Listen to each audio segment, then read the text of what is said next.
LOLLIPOP Chainsaw, a game lost to time and to a lack of digital distribution, is finally getting remastered for modern platforms. Hey! LOLLIPOP Chainsaw Repop will release on September 12th, 2024, so today we are going to be playing the OG original version, which came out in June 12th, 2012. Now, I don't have a PS3, and sadly my Xbox 360 broke a while ago, so I'm not going to be playing the game on these consoles. I'm going to be playing on PC through an emulator, 100% legally. I definitely own the game. Let's get into what I consider to be one of the most underrated games of all time and what is my second favorite game ever made. So yeah. But first, like and subscribe, and I'll suck it.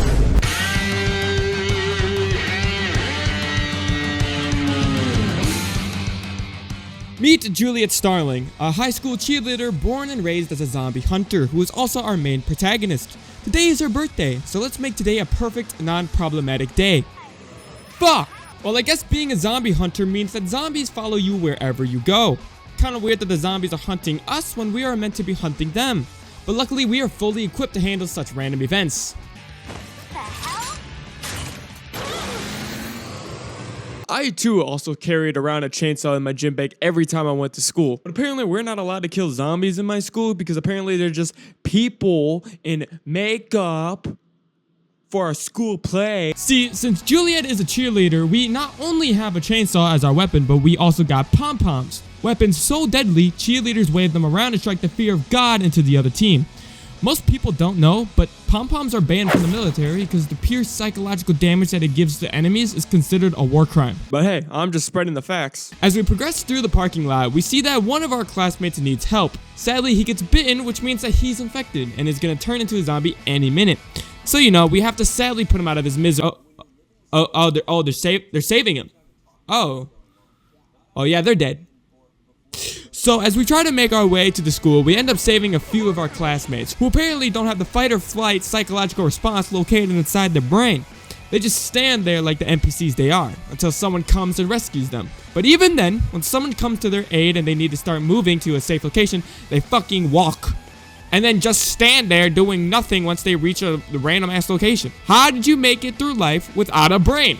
So as to save one of the students, the helicopter pilot apparently just loses his brain and decides to sit there and let the zombies climb up on top, and then they crash. I feel like the zombie virus just eats away at people's brains until they become stupid cannibals. I proceed through to the school and end up fighting the Grease Club, where it appears that they have cloned 70s John Travolta. Guys, we're fighting not just zombies, but washed up actors too. But what is truly terrifying is old people.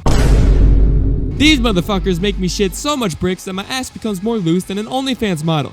Like, why is grandma moving like that, bro? Ew! After killing Betty White and Einstein, we arrived to where Juliet was supposed to meet her boyfriend Nick. But oh no, the only remains of him left is the present he bought Juliet for her birthday. It looks broke as shit. Somehow a zombie manages to sneak up to Juliet. I guess she's too worried about the fact that Nick just let the broke ass present to rot away on this bench. But luckily out of nowhere, Nick comes and performs one of the craziest shoulder checks I have ever seen. Holy shit, Nick might actually be the only NPC in this game that can actually fight. And he's dead. Well, it was nice knowing you, Nick, even though we actually don't know you. I don't know anything about you, but a nice football tackle, bro. Good game, homie. You at least tried the fight.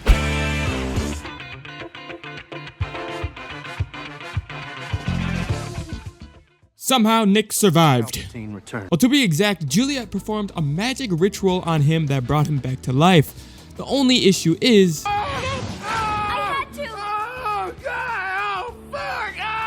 So downside, Nick is nothing but a head and a brain now. Upside, he gets to be hooked on Juliet's ass. So I mean, it's a win, let's be real now. Now we are in the school and it's time to fight our way through by killing and saving our classmates, who all for whatever reason look the same. If the remastered version comes out and they all still look the same, I can only assume that this school is a cloning facility run by the government and we're in some fucked up version of the Truman Show. After saving the students and killing one of our teachers who gave us an F on our math test, fuck you Fitzgibbons, a zombie with dynamite strapped to his waist blows up and blows a hole through the wall. Holy shit, guys, we have zombie terrorists before GTA 6. We decide to jump through the hole the zombie created for whatever reason and see two cops get their asses eaten out by a group of zombies. Damn, those are some freaky ass zombies. Ass eating zombies. Get the fuck off the stage! Now that I am given freedom of choice, I can make probably the only smart decision in this game, and that is to run the opposite direction of the ass eaters. But there is a dead end. But don't worry, Nick actually becomes useful for once and is no longer just a floating head, but a floating head that I can manipulate to do whatever I want him to do, like put his head on a body to carry an explosive to debris to blow it up. Yeah! Wow, Nick, you aren't so useless after all. And look, guys, there's another student we must save. Don't worry, I got this. Shit! If you were wondering if there was any point to saving the students in the this game, there is, but it's literally just to get the good ending, which I will get to at the end of the video. Duh. Progressing through the school, we come across more students, and wow! Look at that! These ones are actually running away. And look at this fine gentleman hold the door for us. Let's go. Son of a bitch! Why did he do that? There were no zombies around and I was right next to them. All he had to do was hold the door for 2 more seconds and we'd be fine. What a small cock this guy has. I hope he dies. Stop! Let's go! I'm sick of her ass! You know, fighting these zombies and saving people is cool and all, but I feel like I need more, you know? Like, imagine a game of basketball, but instead of shooting a basketball into a hoop, we shoot zombie heads into a hoop instead. Well, guess what, baby? Zombie basketball! Score more than 100 points in under 3 minutes to win! Now that's what I'm talking about! This is a mad easy minigame though, I'm gonna be honest. But it's fun because it switches up the gameplay at least a small bit, so you don't get bored of the same old shit. You already know we win. And after winning, we meet up with a man named Junji Morikawa, aka Sensei, whose hobbies are what? Kama Sutra and collecting women's underwear. Hey yo! This dude a freak with a nice ass angle. Literally a nice ass angle. Sensei gives us some exposition, and after, we are introduced to the nice explosive cake that the zombies have cooked up for us. But the issue is, it's explosive, so we have to prevent any zombies lit on fire going anywhere near it, because fire and explosives don't get along very well. Things can get, well, explosive.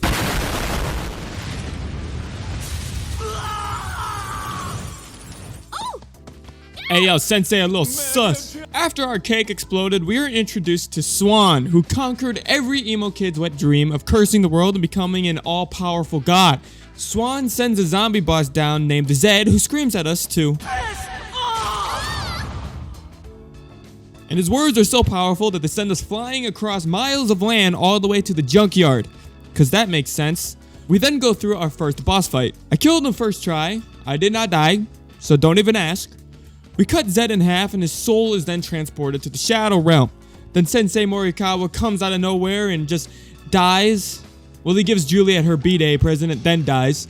The fact that the elevator is going up is kind of crazy though, I'm not gonna lie. You're awful good at this, Juliet. You sure you just took a pole dance class? Yes, Sensei Morikawa taught it.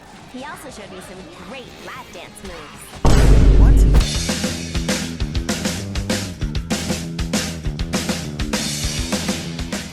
We start stage 3 and somehow end up back at the school. Don't know how the hell that happened, but oh shit! It's the Flying Dutchman from SpongeBob. As the boat flies overhead, we see our sister Cordelia, who looks like a blonde version of Lady from Devil May Cry. She throws down our present. Luckily it has a parachute, or else that thing would be gone, demolished, absolutely obliterated.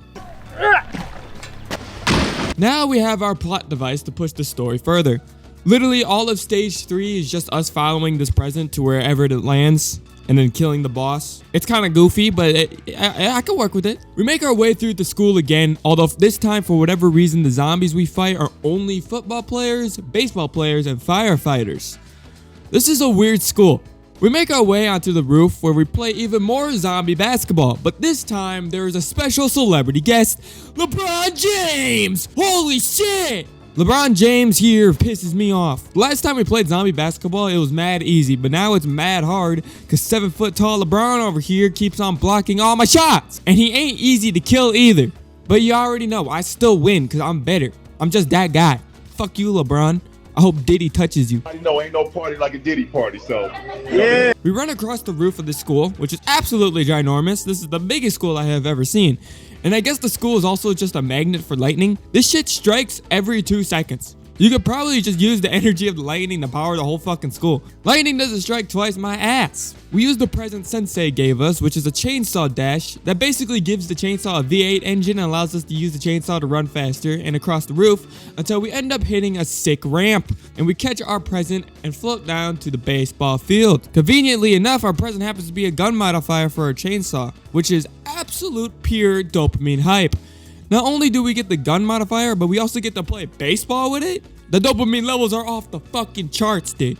So this mini game is mad easy. You thought basketball was easy? No, this is easy because you have aim assist, which makes aiming so fucking easy. You don't even you don't have to move your camera at all. Just hit the aim button and it'll auto lock onto a zombie that's across the fucking planet. Controller player! That is a controller player! This zombie could be millions of light years away and it would still lock onto him. It makes the mini game so easy. You could just hit the aim button, shoot, hit the aim button, shoot, hit the aim button, shoot, boom, easy, you're done. All right, so after playing baseball, now it's time we fight the boss. And fun fact, the boss is voiced by Michael Rooker, who played Merle in The Walking Dead. I'll tell you today, Mr. Yo, it's the day I take orders from a nigga. And just like Merle, he's dead, gone. Game over, man, game over. And that concludes stage 3.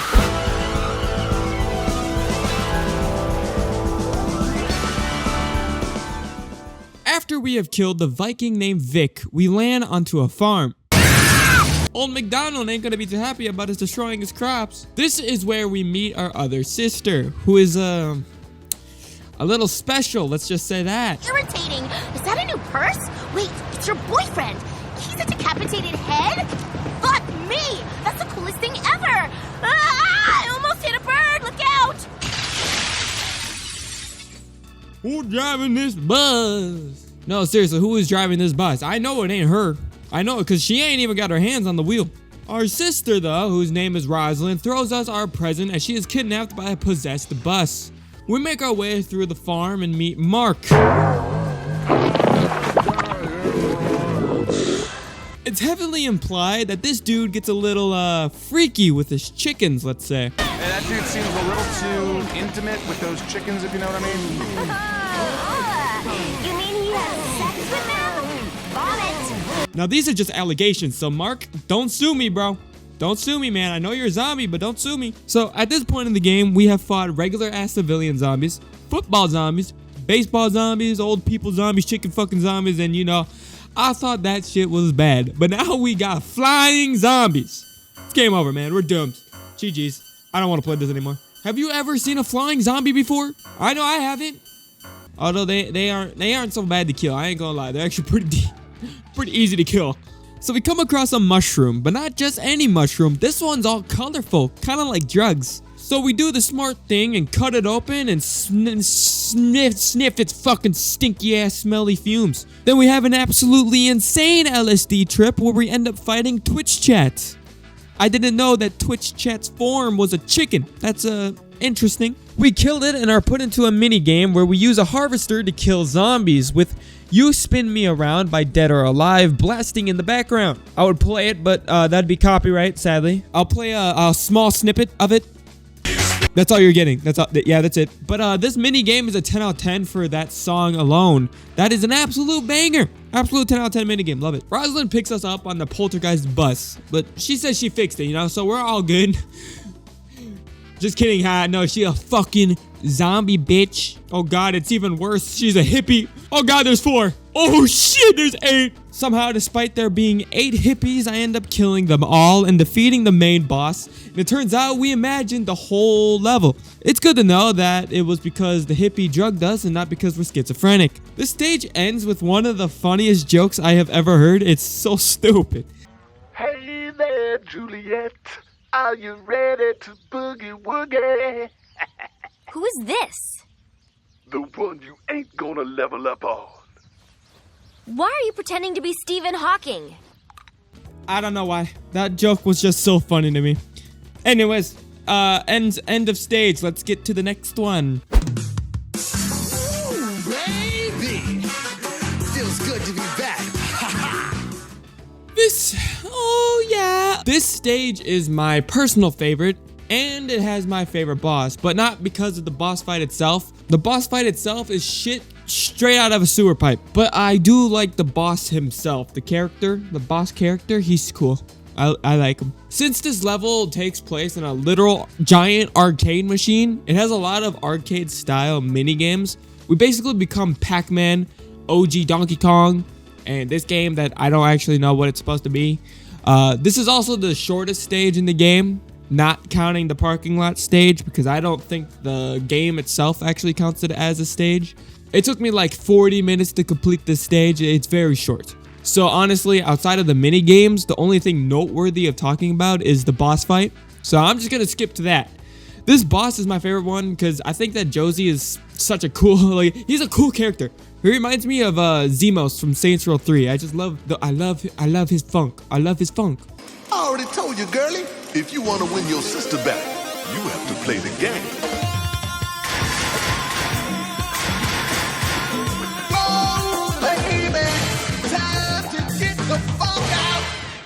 The boss fight goes like this. Josie rides on this mini UFO because it's supposed to be like Space Invaders or some shit. Josie throws 8-bit 2D bombs at us, and the goal is to climb up these stairs and shoot them down until finally you can perform a finisher on them.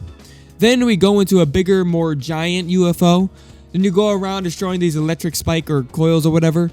Then you kill Josie and GG's. That's the boss. Again, short level. It's a very cool level, but I mean, it's short. It's got some cool mini games. The boss only has like 2 phases. The other bosses, they all had like at least 3. It's kind of weird how short this stage is, but yeah. Woo! On to stage 6.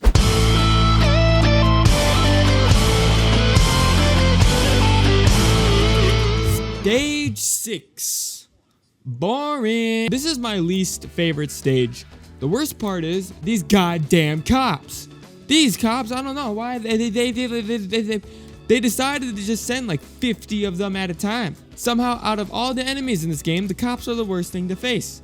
Enemies in this game can cancel out your attacks. Just like with one hit, if you go to attack, they can cancel it out if they hit you during it. It can get really fucking annoying sometimes when you're trying to combo a group of magical undead cannibals. These cops though, they have a move where they shoot their gun like 50 fucking times, and they also cancel out your attack when they hit you. So imagine fighting 2, 3, 100 at a time, where you have 50 quadrillion bullets flying at you constantly. This shit was ass. You know what else was ass? This fucking boss fight. Lewis, fuck you, homie. I don't like you. Josie had only 2 phases, right? Well, this dude has like 10.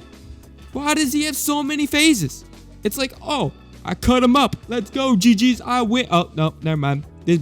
18th phase, bitch. Suck a dick. He also has the most weird attacks. Like, why is he zipping around the map like he's Sonic?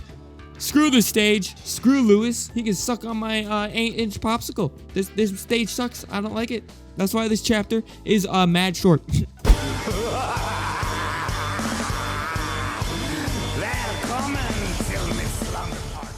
Stage 7, the final stage of the game, is just a boss fight with a boss named Killabilly. That makes me want to jump into a septic tank that hasn't been cleaned in the past 50 years. This boss fight is weirdly hard, but only because it goes on for so long, and you basically do no damage to Killabilly. First, you start off miles away from him and have to make your way to his Elvis impersonating looking ass. Then once you made your way to him, he grabs you and you're stuck in his grasp until you shoot his face up, which is just a waiting game because he blocks his face with his hand like he's playing peekaboo. So you just wait till he moves it. Then once you shoot his ugly mug, you jump into his mouth. Real smart. Yeah. Then you beat him up a little until he spits you out. Then this next part was just obnoxious. You either have to shoot him or cut off his fingers that he's able to grow back for some reason, because yeah, that's fair. Once you've hit him enough though, he then starts doing some Elvis shit and throws cars and explosive barrels at you. Then you just have to fight a few zombies. The worst of them is these firefighters because they have some lame ass moves, but you do this like 50 times over and over again until you finally get him down to 0 HP and perform a finishing move on him. We get laser blasted and almost die, but luckily our dad is here to save the day, who too also looks like Elvis for some reason. And he suicide bombs Killabilly's face. Then Juliet takes like 50 years to do anything because she's too lazy, I guess. Then we finally jump into his gullet where we see the body of Swan with a missing head. You know what that means? It means Nick is actually going to be of some use here, and that we have to put his head on Swan's body and perform a nuclear explosion to wipe him out. We do that, and all is well in the world. Nick survives because Sensei Morikawa was able to perform some ritual, despite him being dead. Makes no sense, but now Nick has Morikawa's body. Well played, brother. Well played. And our dad survives too, even though he suicide bombed himself, but aight. Then we go home where Juliet's mother is waiting for us, but oh no, she's a zombie. Ah. So this is where the part of saving all the students come in that I mentioned earlier. If you manage to save every student in this game, you get the good ending. Mom, I'm home. Mama, your lover boy is back. Everyone, where were you? You were supposed to be home hours ago. Mom, I have someone I want you to meet. Mrs. Starling, hi, I'm Nick. Oh, you're Juliet's friend. Mom, what's wrong? Juliet?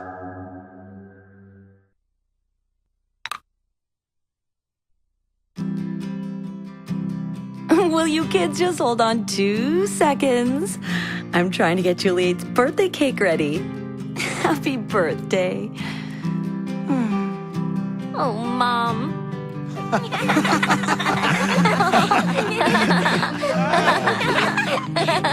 Oh, Juliet, I almost forgot.